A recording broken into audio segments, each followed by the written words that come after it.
Bonjour à tous, aujourd'hui on se retrouve pour un nouveau tuto à destination des artisans et des entreprises qui réalisent un chiffrage sur Aglo.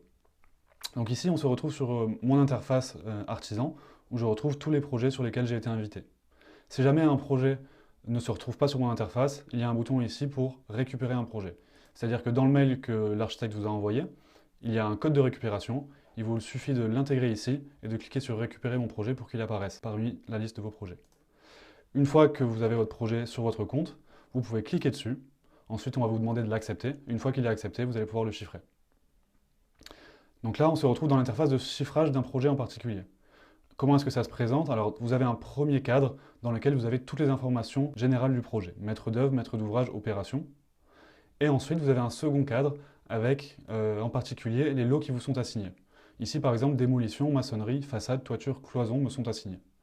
Et ensuite, une date limite de chiffrage fixée par l'architecte ou le maître d'œuvre. Ensuite, dans le troisième cadre, vous allez avoir tous les documents du DCE. Par exemple, ici, j'ai un dossier pièces graphiques. On peut bien sûr cliquer dessus. On a la liste des pièces graphiques ajoutées par l'architecte. On peut encore ouvrir la pièce graphique directement dans le navigateur.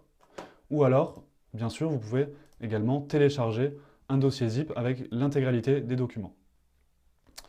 Ensuite, vous avez ici donc sur la gauche le sommaire où vous allez voir apparaître tous les lots. Et donc les lots qui apparaissent en grisé sont les lots qui me sont assignés. Par exemple, je vais rentrer dans le lot façade. Et ici, on va pouvoir chiffrer le lot façade. Donc dans un premier temps, vous avez les généralités du lot que l'on peut déplier.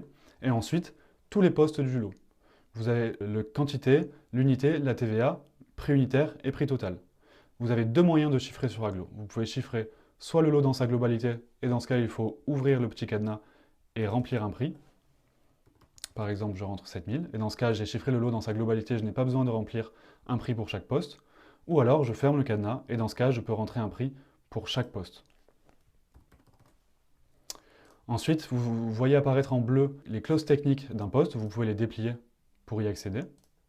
C'est le cas pour tous les postes. Vous pouvez également ajouter un commentaire sur un poste, pour par exemple mettre votre référence.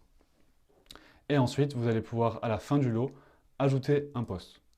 Donc si vous ajoutez un poste, il faut lui donner un nom, une localisation, et bien sûr, renseigner quantité, unité, TVA et le prix. Et vous pouvez faire ça pour l'intégralité des lots qui vous sont assignés ou non. Vous pouvez également, bien sûr, chiffrer un lot qui ne vous est pas assigné, et l'architecte le verra. Une fois qu'on a terminé de chiffrer l'intégralité des lots, on peut aller en bas de page, on a un récapitulatif de son chiffrage, et ensuite les informations essentielles, c'est-à-dire le numéro de devis à créer, les informations de l'entreprise que vous pouvez bien sûr éditer. Vous pouvez ajouter un numéro de TVA, un numéro d'assurance et de contrat. Finalement, les conditions de règlement que vous pouvez entièrement modifier. Puis, vous pouvez également ajouter des documents à transmettre à l'architecte ou au maître d'œuvre. Ensuite, il nous suffit de cocher les 3 cases pour valider les conditions et de cliquer sur Terminer et envoyer le chiffrage pour que l'architecte le reçoive. Une fois qu'on a terminé le chiffrage, on peut bien sûr l'exporter en PDF et on peut également exporter les CCTP en PDF. Voilà pour ce tutoriel sur le chiffrage d'un artisan. Merci de m'avoir suivi et à très bientôt.